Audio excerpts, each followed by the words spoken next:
Dayıcı. Nasıl? Men Çarşambayog'um Jumaqul municipal boshqa kishini. Bu askeriy daire qoptirishsa, bunun içinde jarohatlagan кезде isteu kerak narsalar.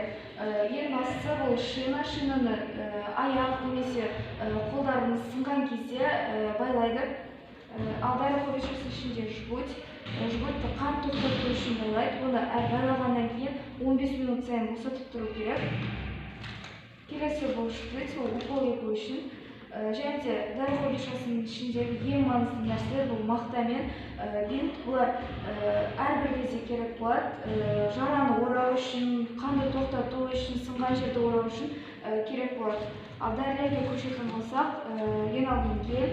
Бұл гельді бұлшықет созылған кезде немесе көгерген кезде жағамыз. Және де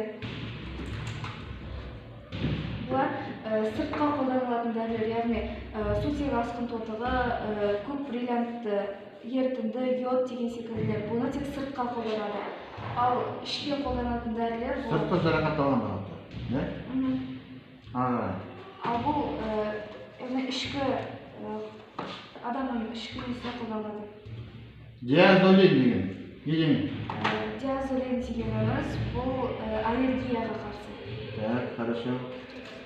Фуразолидон. Фуразолидон ол іші ауырғанда, диарея кезінде қолданылады. Хорошо. Так, пустырник. Ол тыныштандыру үшін. Успокаивающий. Так, левомецетин. Бұл антибиотик.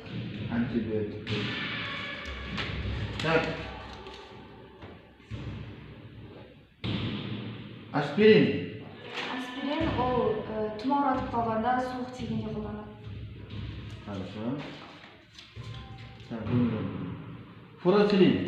Бұл ашық жараларды немесе тамақ ауырған кезде обрабатывать ету үшін керек. Все, понял.